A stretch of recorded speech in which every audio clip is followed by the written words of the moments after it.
সাইয়েদনা আবু বকর রাদিয়াল্লাহু তাআলা আনহু যখন মদিনার খলিফা, ও মুসলমান ও যুবক, সেই 1450 বছর আগের কথা বলছি। সাইয়েদনা আবু বকর যখন মদিনার খলিফা, ভালো করে খেয়াল করেন কিভাবে সাইয়েদনা আবু বকর রাষ্ট্র পরিচালনা করেছেন। সাইয়েদনা আবু বকর যখন মদিনার খলিফা, প্রতিদিন ফজরের নামাজ পড়ে সাইয়েদনা আবু বকর মরুভূমির মধ্যে চলে যায়। প্রতিদিন ফজরের পরে মানুষজন আয়েশা সাইয়েদনা আবু বকরকে মসজিদে নববীতে পায় না। জনগণ আয়েশা ফজরের পরে সাইয়েদনা আবু বকরকে মসজিদে পায় না, অথচ অফিস টাইম হলো 9টায়। মানুষ ফজরের পরে এসে সাইয়েদনা আবু বকরকে খুঁজে, কেউ তাকে মসজিদে নববীতে পায় না। জিজ্ঞেস করে আমাদের খলিফা কোথায় যায়? বলে প্রতিদিন খলিফা আবু বকর ফজরের নামাজ পড়া সোজা মরুভূমির মধ্যে চলে যায়। মরুভূমির মধ্যে কোথায় যায়? মদিনার জনগণ বলে জানি না।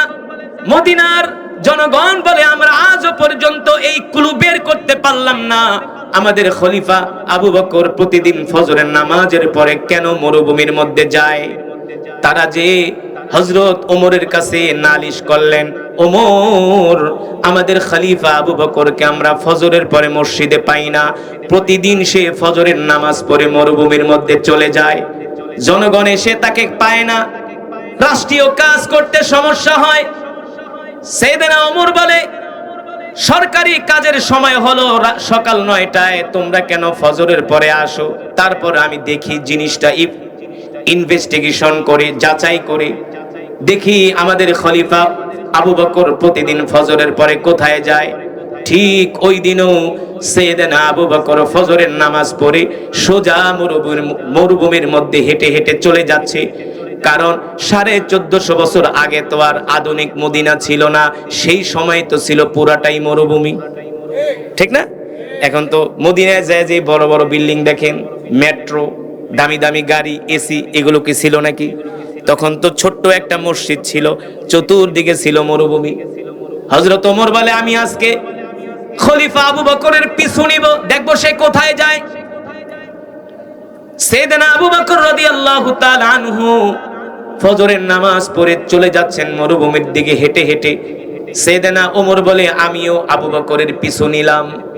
ও মুসলমান, দেখবেন বাংলাদেশের কত টক শো হয় টেলিভিশনের মধ্যে, হয় কি হয় না? কিন্তু কোনোদিন শুনছেন নাকি সাইয়েদনা আবু বকরের জীবনী নিয়ে আলোচনা করতে? শুনছেন? আপনারা তো চায়ের দোকানে বসে ঠিকই খবর দেখেন না, টক শো দেখেন। কোনোদিন কি শুনছেন নাকি মুসলমানদের 4 জন খলিফাকে নিয়ে তারা কোনোদিন টক শো করছে, তাদের জীবনী আলোচনা করছে? কেন করে নাই? তারা জানে মুসলমানরা যদি মুসলমানদের খলিফা সাইয়েদনা আবু বকর, ওমর, ওসমানের জীবনী জানে, তাহলে বাংলাদেশে যত রাষ্ট্রপ্রধান আছে সব চোরগুলার চুরির গোমর ফাঁস হয়ে যাবে, সব চোরের চুরির গোমর ফাঁস হয়ে যাবে। এই কারণে তারা মুসলমানদের খলিফা আবু বকর কিভাবে রাষ্ট্র পরিচালনা করছে এগুলো মানুষদেরকে জানাতে চায় না। সাইয়েদনা ওমর বলেন আমি ফজরের পরে আবু বকরের পিছু নিলাম। দেখি আবু বকর হেঁটে হেঁটে মরুভূমির মধ্যে যাচ্ছে, আমিও তার পিছনে পিছনে যাচ্ছি।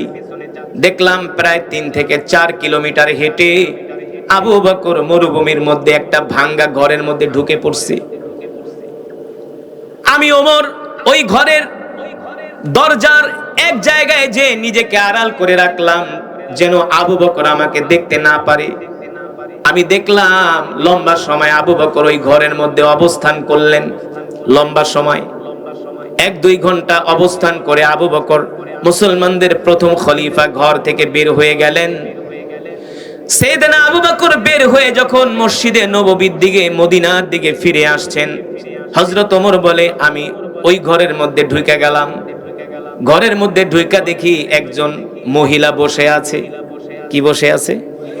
ওই ভাঙ্গা ঘরের মধ্যে একজন মহিলা বসে আছে। হযরত ওমর বলে আমি ঘর দেখেই বুঝছি এই ঘর কোনো ধনাঢ্য মানুষের ঘর না, ধনীদের ঘর না।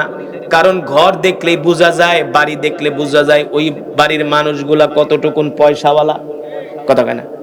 যাদের পয়সা পাতি আছে তাদের ঘর বাড়ি বিল্ডিং থাকে, ঘরের দালান থাকে পাকা, ঠিক না? ঘরগুলো থাকে টিপটপ, বাথরুমগুলো সুন্দর, ঘরের দরজা জানালা সুন্দর। ঘরের ফিটিং দেখলেই বোঝা যায় যে এই লোকটা ধনী মানুষ, পয়সা আছে। হযরত ওমর বলে আমি ওই মরুভূমির মধ্যে ভাঙ্গা ঘর দেখা বুঝতে পারলাম এই ঘরের মানুষগুলো হলো একেবারে নেহায়াত গরিব। হুয়া ফাকিরুন জিদ্দান, তারা একেবারে নেহায়াত গরিব। সাইয়েদনা ওমর বলে আমি ওই ঘরের মধ্যে ঢুইকা যখন একজন মহিলাকে দেখতে পেলাম আমি অবাক হয়ে গেলাম। এই ঘরের ভিতরে খলিফা আবু বকর কেন প্রতিদিন সকালবেলা আসে? কারণটা কি?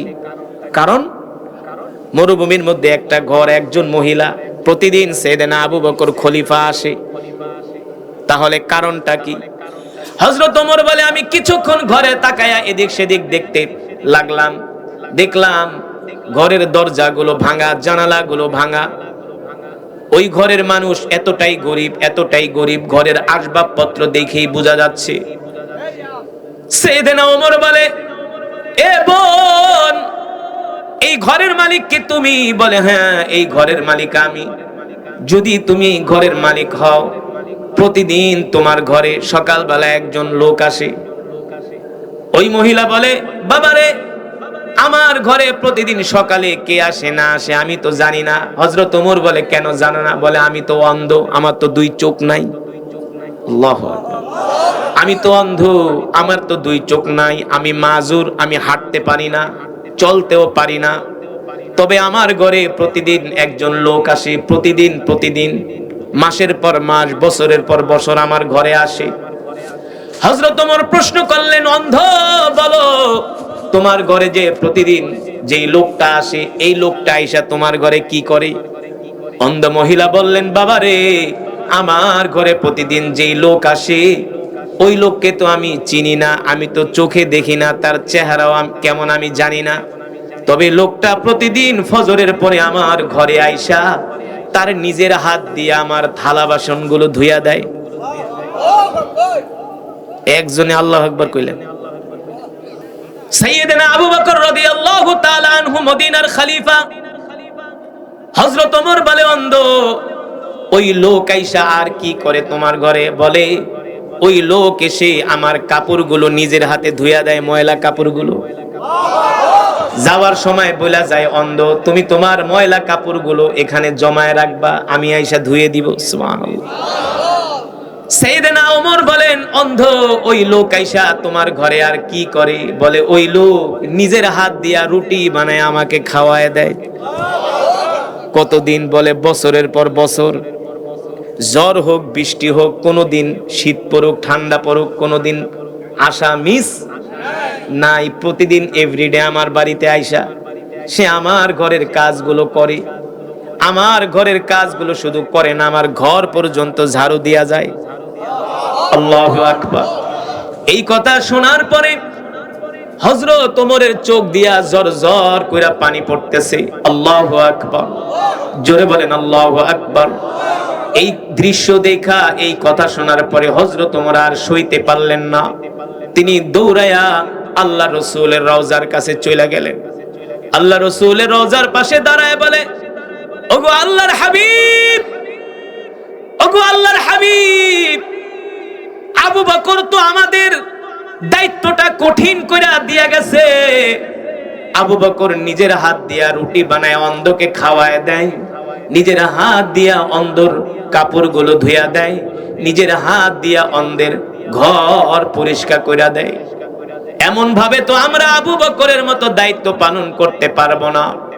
এইভাবে করে হযরত ওমর আল্লাহ রাসূলের রওজার পাশে দাঁড়ায়া কান্না করতেছে আর বলে ওগো আল্লাহ রাসূল, আপনি সাক্ষী, আমরা আবু বকরের মতো একজন খলিফা পায়া আমরা খুশি।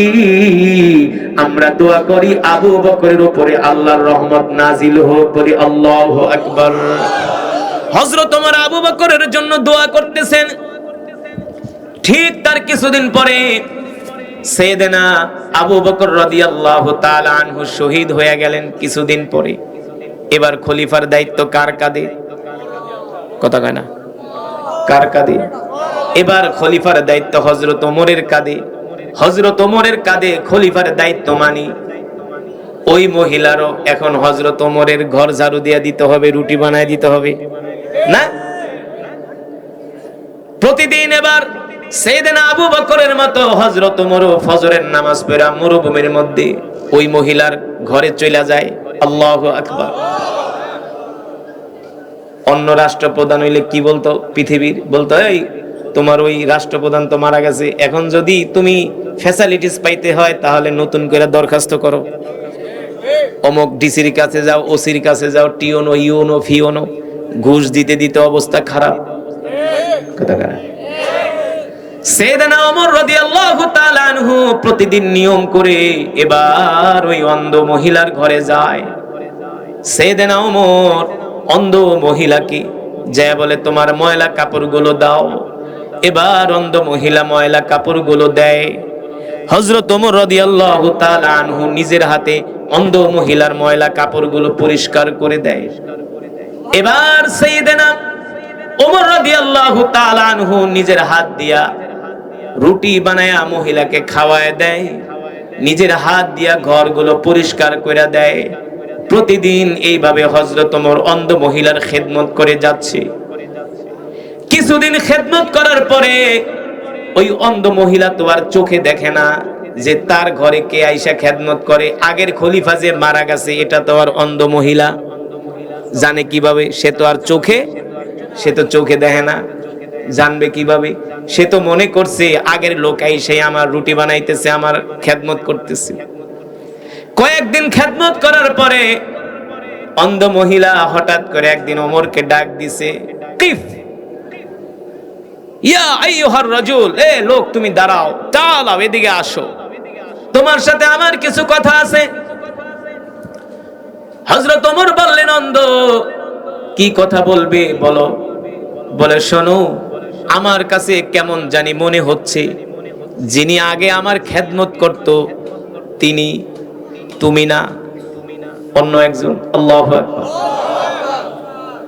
আগে যিনি আমার খেদমত করত তুমি না, অন্য একজন। হযরত ওমর বলে, কিভাবে বুঝলা আমি না অন্য একজন? বলে তোমার কিছু কাজ আমার চোখে ধরা পড়ছে, তোমার একটা ভুল আমার চোখে ধরা পড়ছে। আল্লাহু আকবার। হযরত ওমর বলে, অন্ধ আমার কোন ভুল তোমার চোখে ধরা পড়লো? তুমি তো চোখে দেখো না। বলে আমি চোখে দেখি না, তবে আমি একটা জিনিস অনুমান করলাম, আগে যেই লোক আইসা খেদমত কইরা যাইতো সেই লোক তুমি না, সেই লোক এখন আর আসে না। হযরত ওমর বলে, অন্ধ তুমি ঠিকই বলছো, সেই লোক আসবে কি করে? সেই লোক তো ইন্তেকাল করছে, দুনিয়ার জমিন ছেড়ে চলে গেছে। আল্লাহু আকবার। আর সেই লোক ছিল আমাদের প্রথম খলিফা হযরত আবু বকর। এবার হযরত ওমর বলে, অন্ধ বলো বলো, তোমার চোখে আমার কোন কাজটা ধরা খেয়েছে, ভুল হয়েছে বলো। বলে শোনো, আগে যিনি খলিফা ছিলেন তিনি আইসা আমার রুটি বানায় দিত। হযরত আবু বকর বলে, আমিও তো তোমার রুটি বানায় দিই, তোমারে খাওয়ায় দিই, তাহলে আমার ভুলটা তুমি কোত্থেকে পাইলা?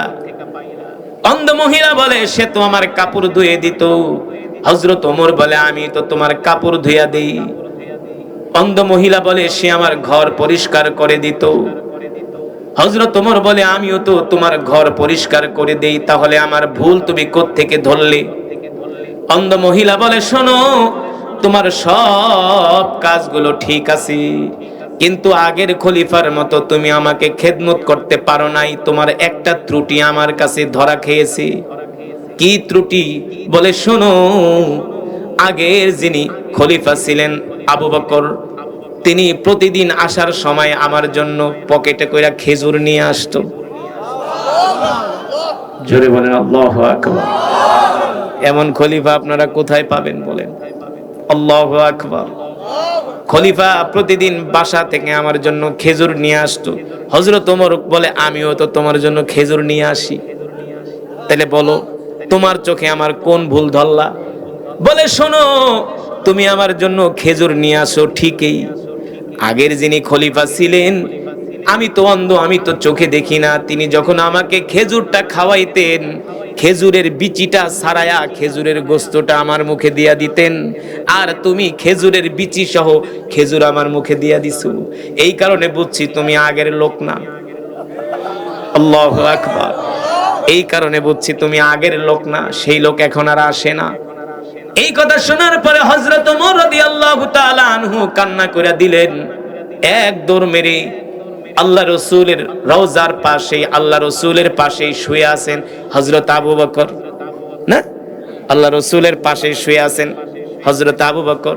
হযরত ওমর যে আবু বকর রাদিয়াল্লাহু তাআলা আনহুর মাকবারার সামনে, কবরের সামনে দাঁড়ায় বলে, আবু বকর, আবু বকর, আপনি তো আমাদের দায়িত্ব কঠিন করে দিয়ে গেছেন আবু বকর। আপনার মতো এত সুন্দর করে তো আমরা দায়িত্ব পালন করতে পারি নাই। এই কারণে অন্ধের চোখে আমার ত্রুটি ধরা পড়ছে। আবু বকর, আপনি শুধু অন্ধের কাপড় ধুইয়া দিতেন না, রুটি বানায় খাওয়ায় দিতেন না, অন্ধের শুধু ঘর পরিষ্কার করে দিতেন না, নিজের হাতে খেজুরের বিচি ছাড়ায়া অন্ধকে খাওয়ায় দিছেন। এমন করে খেদমত তো আমি ওমর করতে পারি নাই। আল্লাহু আকবার। এবার আসমানের দিকে তাকায় বলে, আল্লাহ, আমাদের প্রথম খলিফা, আমরা আবু বকরের উপরে খুশি, আপনিও আবু বকরের উপরে খুশি হয়ে যান। আল্লাহু আকবার। ও মুসলমান, এত সুন্দর ন্যায় ইনসাফ সাহাবায়ে কেরাম কোথা থেকে শিখলেন? একমাত্র আল্লাহর কোরআন থেকে। ঠিক কিনা বলেন? আল্লাহর কোরআন থেকে। আজকে দুঃখ করে বলতে হয়, বাংলার জমিনের মুসলমান কোরআন পড়তে পারে না, বাংলার জমিনের মুসলমান কোরআন জানে না। আল্লাহ রাব্বুল আলামিন কোরআনুল কারীমের মধ্যে বলেন, ওয়ানুনাজ্জিলু মিনাল কুরআনি মা হুয়া শিফাউ ওয়া রাহমাতুল লিল মুমিনিন ওয়া লা ইয়াজিদুয যালিমিনা ইল্লা খাসারা। আল্লাহু আকবার। আল্লাহ রাব্বুল আলামিন বলেন, নবী হে আমার, আমি আল্লাহ আপনার উপর যেই কোরআন নাজিল করেছি, এই কোরআন আমি মুমিনের শেফার জন্য নাজিল করেছি, এই কোরআন আমি মুমিনের মুক্তির জন্য নাজিল করেছি।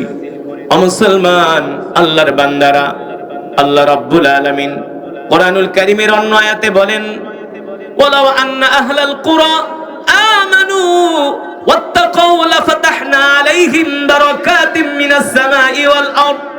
আল্লাহ রাব্বুল আলামিন বলেন, নবী হে আমার, দুনিয়ার মানুষদেরকে বলে দেন, আমি আল্লাহ আপনার উপর যে কোরআন নাজিল করেছি, এই দুনিয়ার জমিনে আমার বান্দারা যদি আমার কোরআন মেনে চলে, আমার কোরআনের আইন তারা প্রতিষ্ঠা করে, আমার কোরআন অনুযায়ী যদি তারা তাদের পরিবারকে পরিচালনা করে, তাদের রাষ্ট্রকে পরিচালনা করে, কোরআন দিয়ে যদি সমাজ ব্যবস্থা করে, তাহলে আমি আল্লাহ আসমান থেকে জমিনের মাটি ভেদ করে আমি আল্লাহ আমার বান্দাদের জন্য বরকত বের করে দিব। আল্লাহ তাআলা ওয়াদা দিয়েছেন, তোমরা যদি আমার কোরআন মানো, আমার কোরআন অনুযায়ী চলো, আমি আল্লাহ আসমান থেকে তোমাদের জন্য বরকত ঢেলে দিব, জমিন থেকে আমি আল্লাহ তোমাদের জন্য বরকত ঢেলে দিব। সুবহানাল্লাহ বলেন। এখন আপনাদের কাছে আমার প্রশ্ন, মুসলমান আমরা কি আল্লাহর কোরআন অনুযায়ী চলি? কথা কন। মুসলমানের কাছে তো মিথ্যা কথার ফ্যাক্টরি। হ্যাঁ, রমজান মাসে মোটামুটি নামাজ পড়ছে, এখন আর মসজিদে মুসল্লি নাই। কথা কন, সত্য না মিথ্যা? রমজান মাস কোন রকম বুকে পাথর বাইন্দা বিড়ি খাওয়াটা ছাড়ছিল, ঈদের চাঁদ উঠছে, আবার আগের মতো বিড়ি খাওয়া গাঁজা খাওয়া শুরু করছে। একটু আগে আমরা কি জানি বরদৈল একটা জায়গা আছে নাকি, বদৈল, যাই হোক, ওই এত কঠিন শব্দ, বদৈল, ওখানে গাড়িটা থামাইছিলাম, দেখি একটা লোক আল্লাহর কসম বসে বসে দেখি গাঁজা খাইতেছে। তো আমি গাড়ি থামাইছি যে 2 মিনিট হাইটা, কারণ অনেক সময় গাড়িতে বসতে বসতে পিঠ ব্যথা হয়ে যায়, তো একটু 2 মিনিট হাইটা আবার গাড়িতে উঠুম। কিন্তু নামার সাথে সাথে যেই গাঁজার গন্ধ, পুরা কলিজা ঠান্ডা হয়ে গেছে। পরে আমি কি খাইতেছেন, কি খাইতেছেন? কয় গাঁজা। আমি কে, হ্যাঁ গাঁজা খায় রাজারা, খা জনমের খাওয়া, খা জনমের খাওয়া, গাঁজা খাইতেছে। মুসলমান কোরআন পড়ে না, কোরআন জানে না, এই যে নেশা করতেছে, এই নেশা খেতে খেতে আস্তে আস্তে করে সে জাহান্নামের দিকে ধাবিত হচ্ছে। ঠিক কিনা মুসলমান? অথচ সাহাবায়ে কেরাম কেমন ছিলেন? ও যুবক মুসলমান, আল্লাহ রাসূলের হাদিস, আল্লাহ রাসূল বলেন, আল কোরআন হুজ্জাতুল লাকা ওয়া আলাইকা, উম্মত, আল্লাহ তাআলা আমার উপর যে কোরআন নাজিল করেছে, তোমাদের উপরে কোরআনের হক আছে। আল্লাহর বান্দারা, আমাদের উপরে আল্লাহর কোরআনের হক আছে। আমরা যদি কোরআনের হক আদায় না করি, ও যুবক ও মুসলমান মা বোনেরা, ভালো করে শুনে রাখেন, হয়তোবা এই কথা আপনারা আজও পর্যন্ত শোনেন নাই।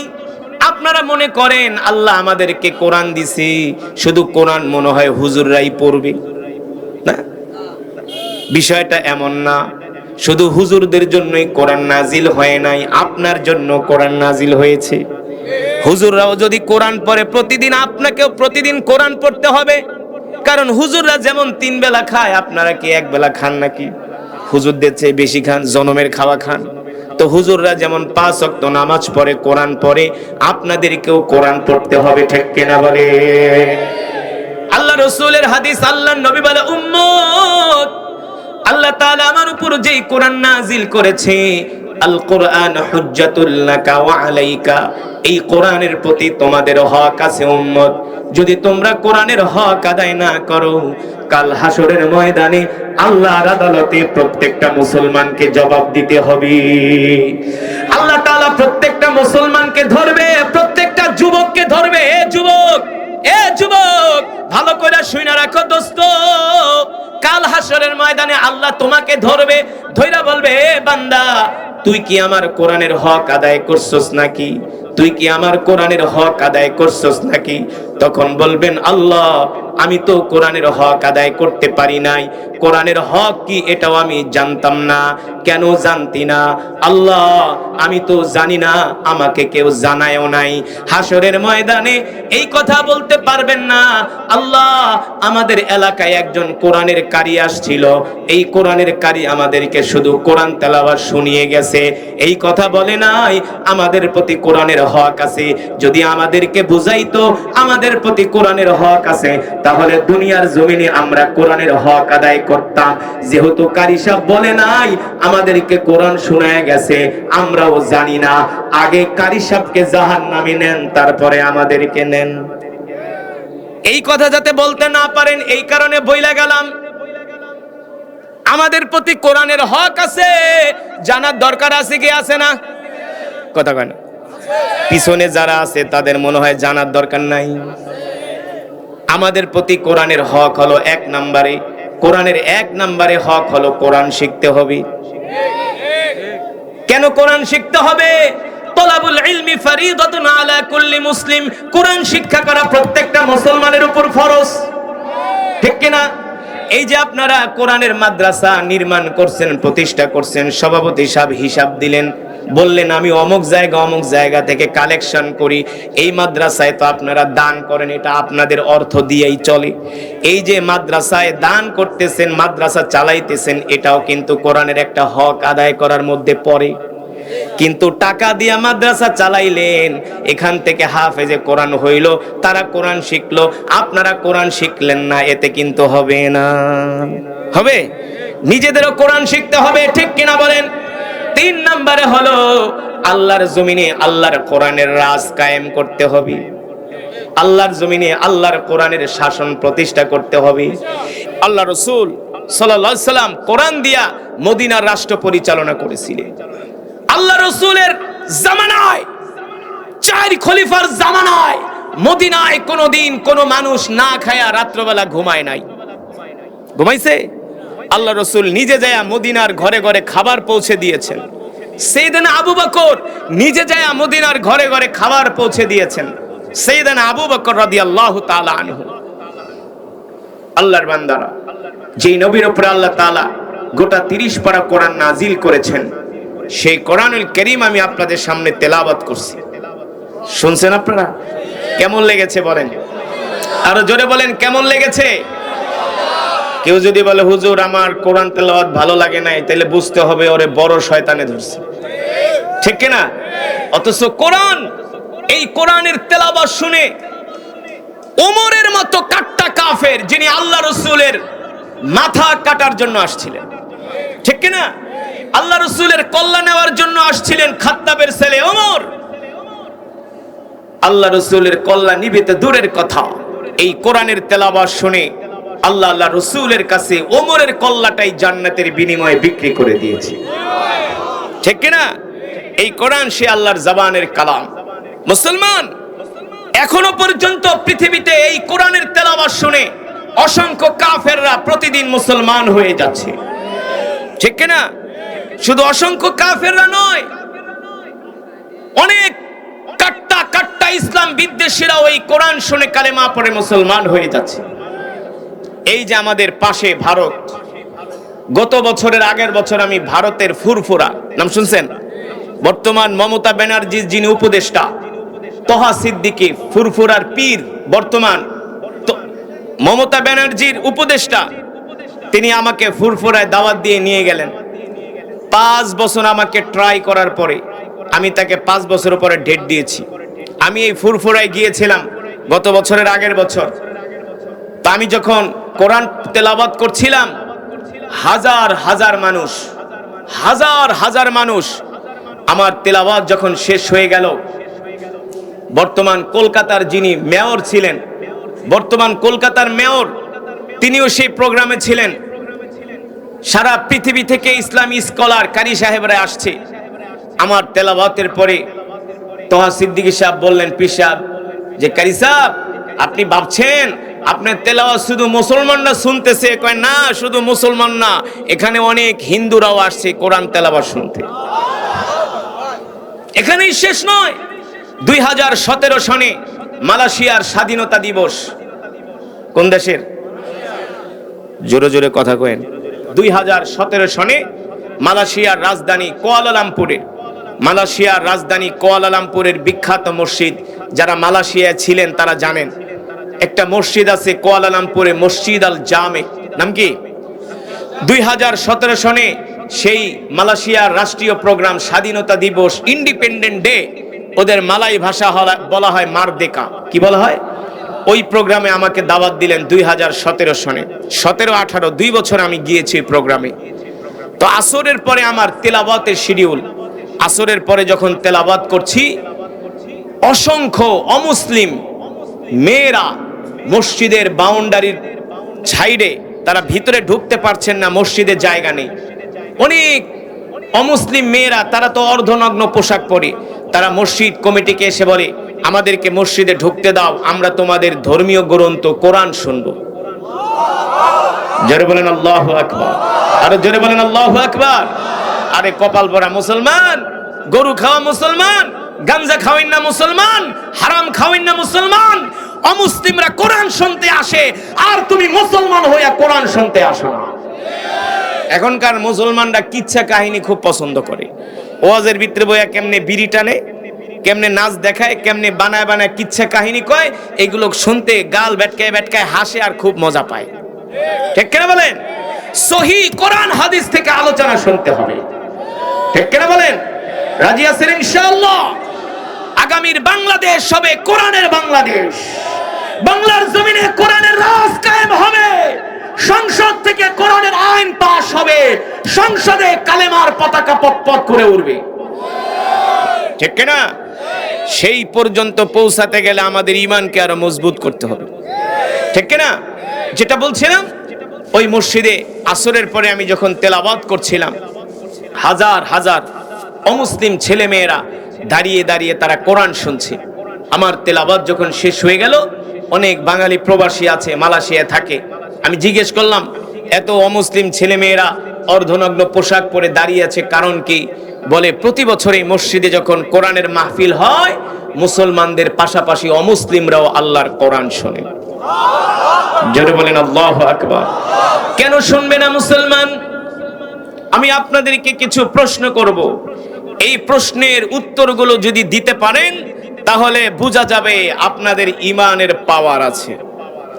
করব প্রশ্নগুলো। এই প্রশ্নগুলো ঈমানের সাথে সম্পর্ক। হাদিস শরীফে এসেছে, আল্লাহ রাসূল বলেন, যখন আমার উম্মতকে এই প্রশ্নগুলো করা হয়, তখন ফেরেশতা ইবলিস শয়তান এসে উম্মতের মুখ চেপে ধরে আর বলে, এই এতক্ষণ যা বলছো না বলছো, এই কথাগুলো তুমি বলো না, এই কথাগুলো আমি শয়তান সহ্য করতে পারি না, কারণ শয়তান চায় না আমরা আল্লাহর গোলামি করি। কিন্তু আমরা গোলাম কার? জোরে বলেন, আমরা গোলাম কার? মুসলমান এক নম্বরে বলেন, আমাদের হায়াতের মালিক কে? আমাদের রিজিকের মালিক কে? মুসলমান আমরা কার গোলাম? আমরা এক আল্লাহর গোলাম, ঠিক কিনা? সুবহানাল্লাহি ওয়া বিহামদিহি সুবহানাল্লাহিল আযীম। আরেকটু ওইদিকে, সুবহানাল্লাহি ওয়া বিহামদিহি সুবহানাল্লাহিল আযীম। আসসালামু আলাইকুম ওয়া রাহমাতুল্লাহি ওয়া বারাকাতুহু। সম্মানিত হাজিরিন, আল্লাহর প্যারা বান্দারা, আপনারা ভালো আছেন সবাই?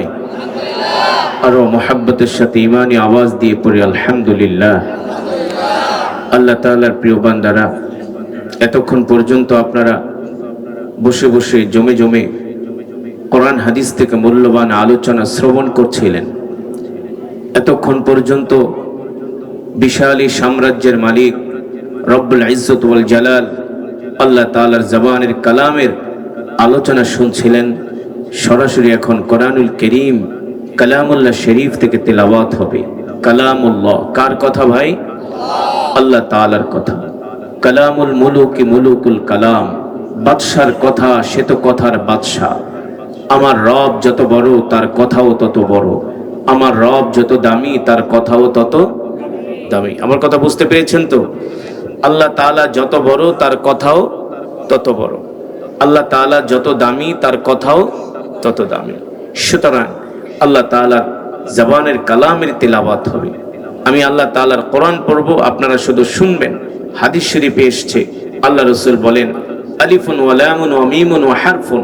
কেউ যদি কোরআনুল কারীমের 3টা শব্দ তিলাওয়াত করে, আল্লাহ রাসূল বলে, সাহাবায়ে কেরাম শোনো, 3টা শব্দ তিলাওয়াত করলে আল্লাহ তাআলা তার আমলনামায় 30টা নেকি দান করে। তাহলে আমি কোরআন পড়বো, আপনারা শুধু শুনবেন। এক এক হরফে 10টি করে নেকি পাবেন। সুবহানাল্লাহ বলেন। এক এক হরফে কয় নেকি? আফজালু যিকর তিলাওয়াতুল কোরআন। কোরআনের জিকির হলো উত্তম জিকির, ঠিক না? আল্লাহ রাসূল সাল্লাল্লাহু আলাইহি সাল্লাম কি বলছেন হাদিস শরীফে? উম্মত, তোমরা যখন কোরআন পড়বে মন দিয়ে কোরআন পড়বে, যখন কোরআন শুনবে মনোযোগ দিয়ে কোরআন শুনবে। কেন? এই কোরআন হাসরের ময়দানে তোমাদের জন্য সুপারিশ করবে। আরো জোরে বলেন সুবহানাল্লাহ। কোরআন হাসরের ময়দানে আমাদের জন্য কি করবেন? সুপারিশ করবেন, জান্নাতে আমাদেরকে পৌঁছানোর জন্য। সুতরাং সেই কোরআনুল কারীমের তেলাওয়াত হবে। আল্লাহ তাআলা নিজে বলছেন, আমি বলছি না। ওয়া ইযা কুরিআল কুরআনু ফাসতামিউ লাহু ওয়া আনসিতু লাআল্লাকুম তুরহামুন। নবী আপনি বলে দেন, যখন তাদের সামনে কোরআন পড়া হয়, যদি তারা চুপ করে কান লাগিয়ে কোরআন শোনে, আমি আল্লাহ আসমান থেকে তাদের উপর রহমত নাজিল করি। কোরআনের তেলাওয়াত শুনলে আল্লাহর রহমত নাজিল হয়, ঠিক কিনা মুসলমান? আর গান শুনলে আল্লাহর গজব আসে। কি আসে? গজব। সুতরাং সেই কোরআনুল কারীমের তেলাওয়াত হবে। আসলে কোরআনুল কারীমের তেলাওয়াত আপনারা অনেকেই অনলাইনে, ফেসবুকে, ইউটিউবে আমার তেলাওয়াত আপনারা শুনছেন। তেলাওয়াত করার জন্য কিন্তু ভালো সাউন্ড লাগে, লাগে না? তো কোরআন তেলাওয়াতের আওয়াজে কিন্তু আপনার ক্ষতি হবে না। কোরআন তেলাওয়াতের আওয়াজে হার্টের রোগ ভালো হয়ে যায়। আমি বলছেন, আল্লাহ নিজে বলছেন, ওয়া ইযা কুরিআল ওয়া নুনাজ্জিলু মিনাল কুরআনি মা হুয়া শিফা। কোরআন হলো আমাদের জন্য ঔষধ, কোরআন হলো আমাদের জন্য মেডিসিন, ঠিক কিনা বলেন? তো আসেন আমরা জমে জমে বসে বসে কোরআনুল হাকীমের তেলাওয়াত আমরা শুনবো। আমি কোরআন পড়বো, আপনারা আল্লাহর প্রশংসা করবেন। আল্লাহু আকবার। জোরে বলেন আল্লাহু আকবার। মুসলমান, প্রশংসা হবে কার? একমাত্র আল্লাহ তাআলা। এখনো যারা আশেপাশে আছেন 1 মিনিটের মধ্যে চলে আসেন। যুবক, অত্র এলাকার মুসলমানদেরকে বলবো, জীবনে কত গান শুনছেন, কত কিছু শুনছেন, আজকে আল্লাহর কোরআন শুনে দেখেন। সারা পৃথিবীর যত সুর আছে সব সুরগুলো আল্লাহর কোরআনের সামনে মাথা নত করতে বাধ্য। এই কোরআনের তেলাওয়াত শুনে কাফেররা পর্যন্ত মুসলমান হয়ে যাচ্ছে, ঠিক কিনা বলুন? সুতরাং সেই কোরআনের তেলাওয়াত হবে, কোরআনুল হাকীমের তেলাওয়াত হবে। আমরা জমে জমে বসে বসে আল্লাহর কালাম শুনবো, আল্লাহর প্রশংসা করব। আল্লাহ তাআলা আমাদের তৌফিক দান করুন। أعوذ بالله من الشيطان الرجيم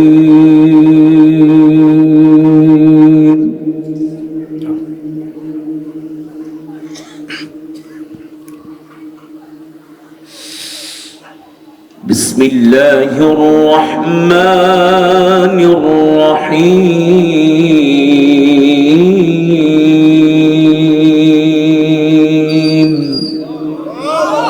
আরে বেটা বাড়া না ছাউনি তো নাই বেটা তো টানি দিনে হনো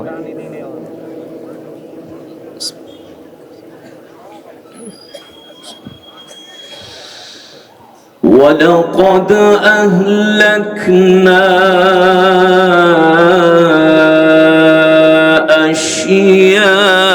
أشياعكم فهل من مدكر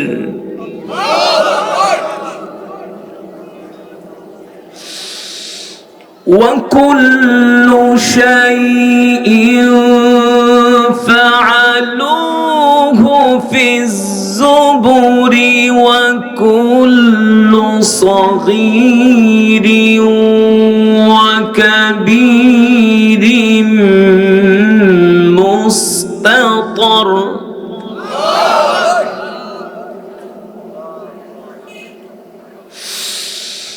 إن المتقين في جنات ونهر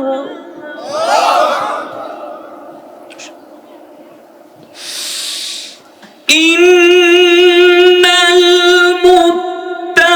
المتقين في جنات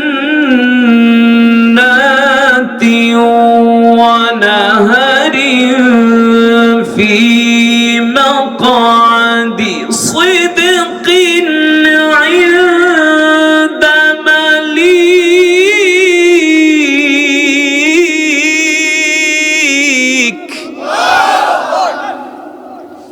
ঢিলে লাগবে ঢিলে ঢিল বুঝো 3-4টা ঢিলে দাও মাইকের ব্যবসা করতে আইছো ওই মা সাউন্ড শোনাও পারে না খালি পণ্ডিতি বিসমিল্লাহ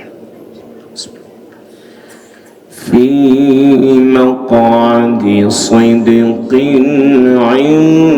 عند مليك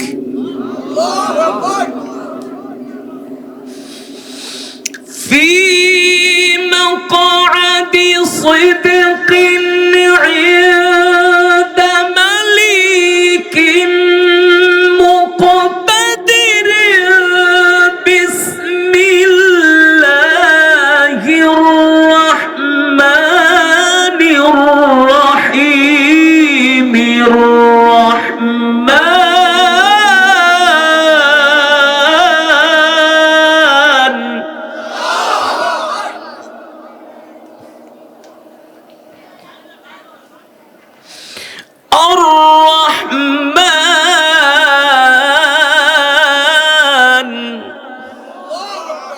علم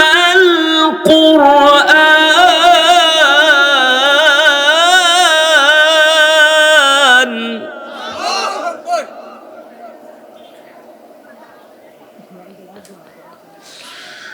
خلق الإنسان علمه البيان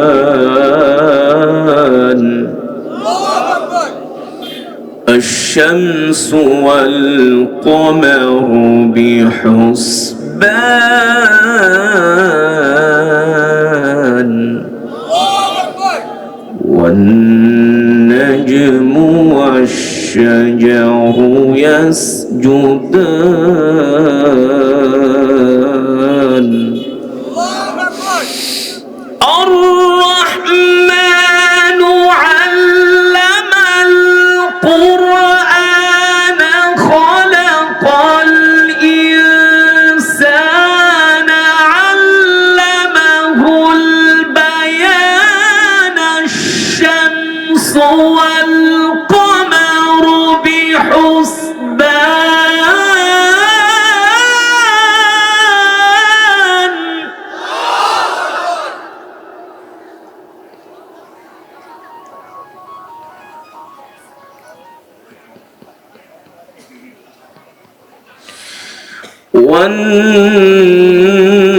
والنجم والشجر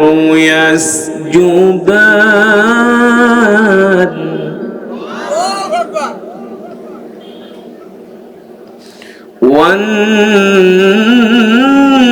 والنجم والشجر يسجدان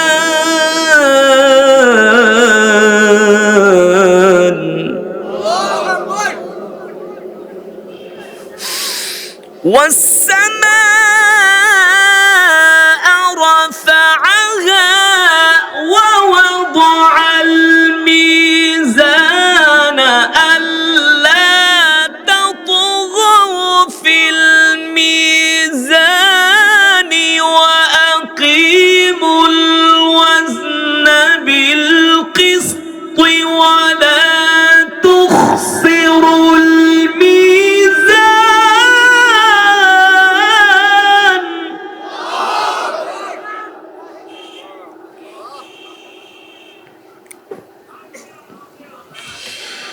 والأرض وضعها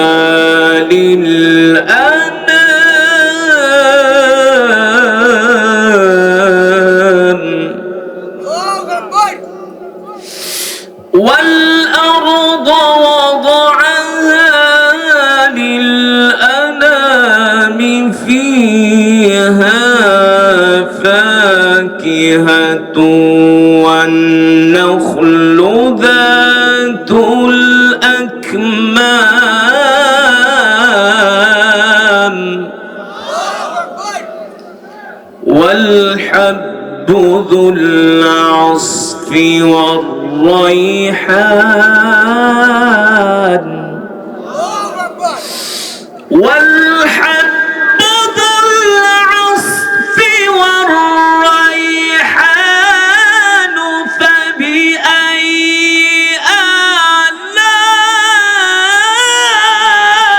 آلاء ربكما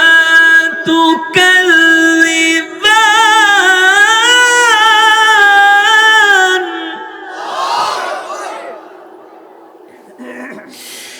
فبأي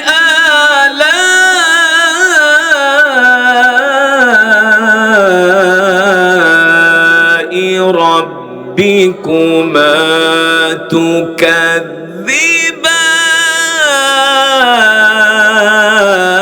تكذبان فبأي آلاء ربكما تكذبان خلق الإنسان من صلصال كالفخار وخلق الجن من مارج من نار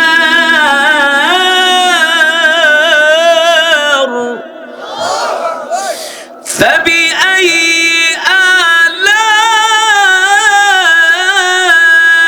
آلاء ربكما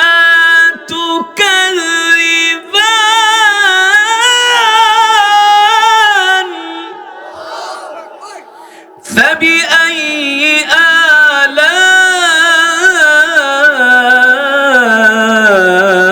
آلاء ربكما تكذبان فبأي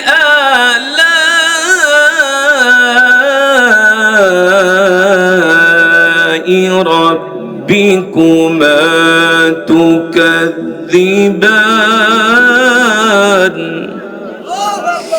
رب المشرقين ورب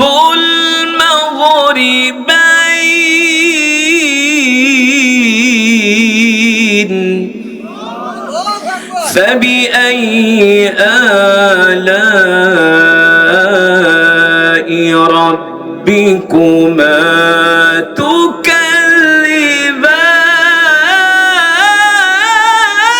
تكذبان فبأي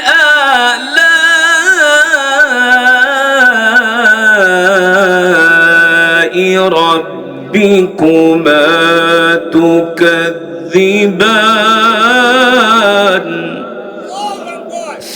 مرج البحرين يلتقيان بينهما برزخ لا يبغيان فبأي آلاء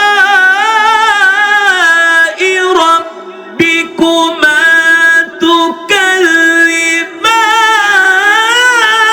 تكذبان فبأي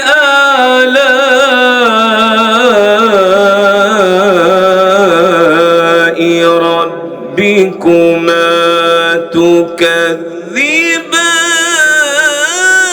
تكذبان فبأي آلاء ربكما تكذبان الله أكبر ولله الحمد بسم الله الرحمن الرحيم قل هو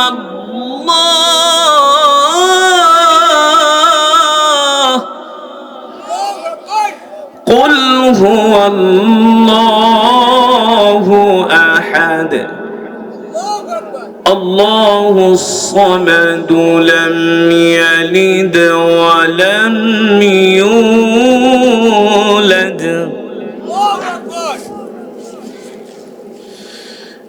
لم يلد ولم يولد ولم يكن له كفوا أحد بسم الله الرحمن الرحيم بسم الله الرحمن الرحيم قل هو الله قل هو الله أحد الله الصمد لم يلد ولم يولد ولم يكن له كفوا أحد بسم الله الرحمن الرحيم قل هو